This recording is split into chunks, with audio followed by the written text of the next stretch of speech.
Alright, what is going on, guys? It is SSX Deuces, and today I'm bringing you guys a review for One Piece Burning Blood.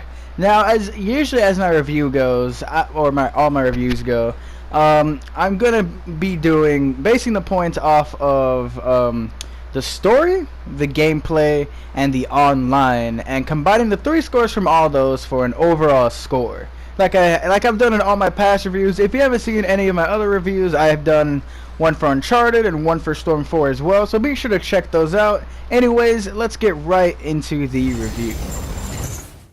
So we're going to start this game review off how I usually start them off, with the story of the game.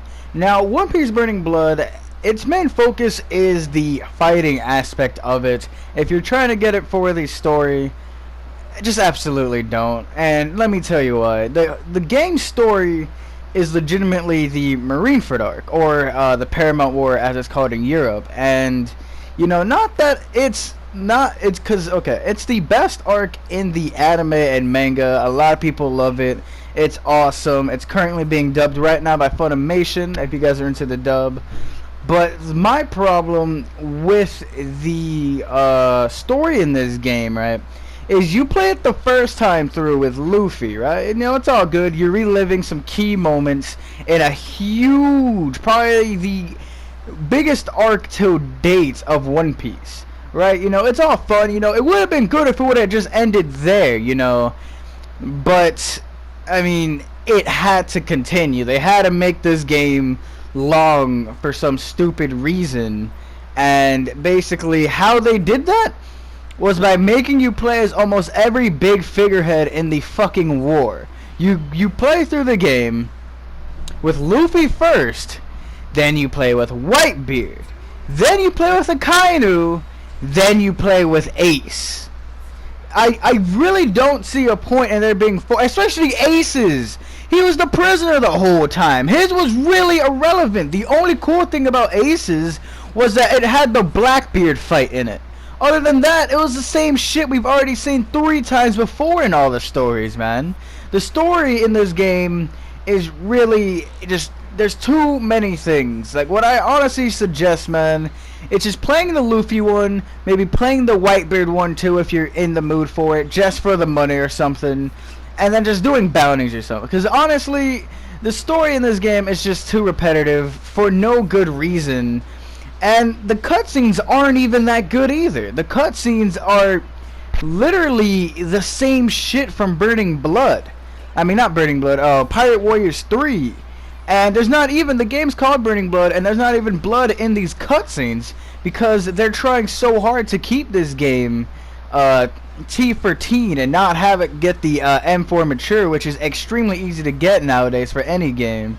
So basically the story just lacks of repetitiveness, and there just being no blood.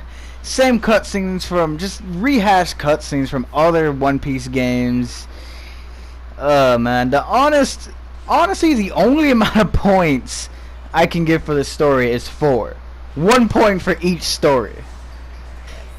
Jesus, man. If you're buying, like I said before, if you're buying this game for the story, don't. And now on to the good part of this game. The reason why most of us purchased the game was just the fact that it is a One Piece fighting game. And if you guys didn't know, this game was made by Spunk Chunsoft, who also made one of my favorite games of all time, J-Star's Victory vs. Plus.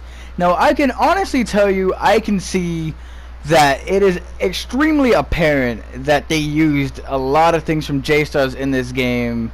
Kind of like they used J-Stars as like that starting mode, but they took a lot of the bad criticisms that J-Stars got and fixed them in this game, making it an extremely well fighter.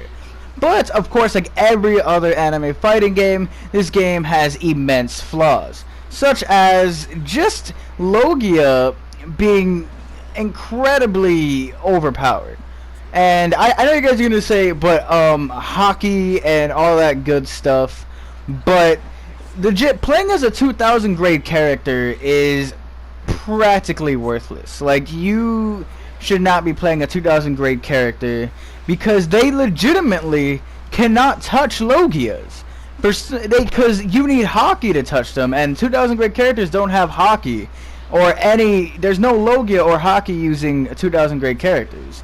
So basically, I mean, they're good against hockey users though. So basically, like, let's say, let's use Luffy and Sabo as a perfect example. Luffy, if you are a 2000 grade character and you fight Luffy, you can put in some work because you can actually touch them. But if you are Koala and you're fighting Sabo, unless you hit a guard break on them, you legitimately cannot do jack shit to them. They will just, because guard breaks take that split second too, they will just be Logia, sidestep you, and artificially push your shit in.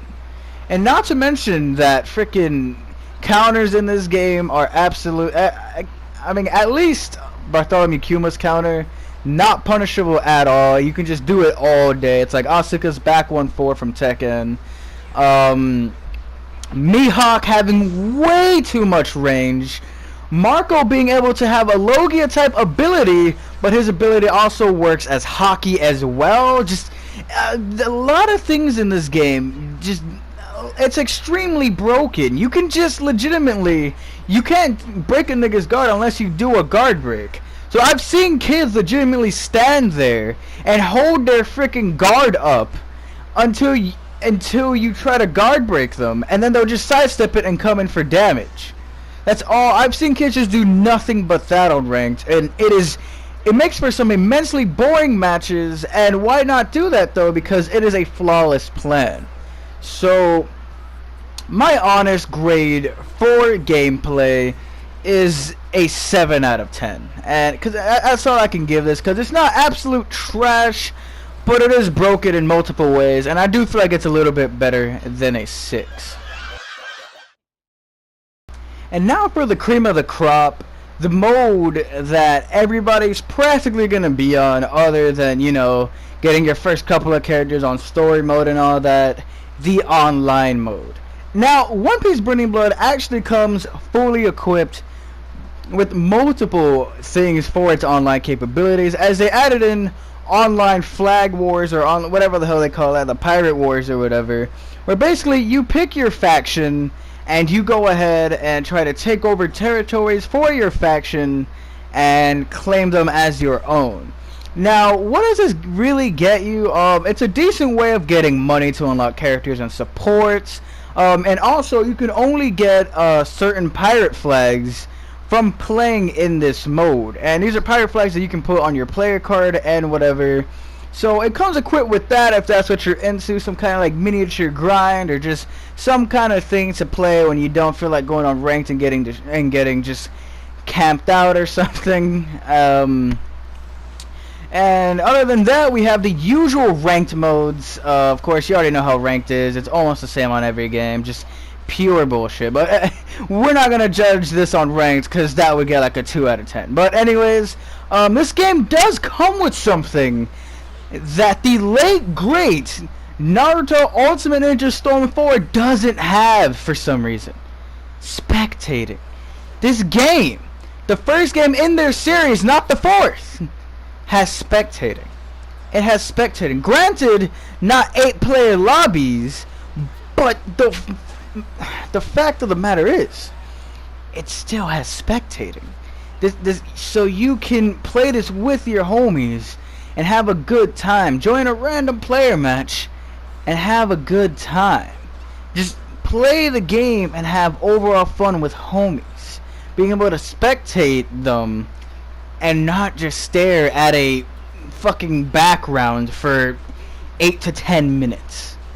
It's literally beautiful, and just the fact of the pirate thing, the wars thing, they really didn't need to include that, but they did for the people who want to get some extra practice without all the hassles of ranked match, and a little bit more reward than player match. So in all honesty, man, I mean, other than the not having 8-player lobbies, which is a huge deal for fighters, the online of this game is pretty agile. No immense lag, nothing like that. Just the online is really good, to the point where I am going to give it a 9 out of 10. And after tallying all of the scores I have given the game so far, it has come out to a 6.6, and generally, if you guys know your math, you would round that up, but this game is no way in hell a 7. So my final verdict for this game is a 6.5. With some beautifully executed multiplayer for an anime game, but its broken gameplay and very linear and repetitive storyline really murder it down, just hammer it down all the way to a 6.5. Anyways, this has been SSX Deuces, and I hope you all enjoyed.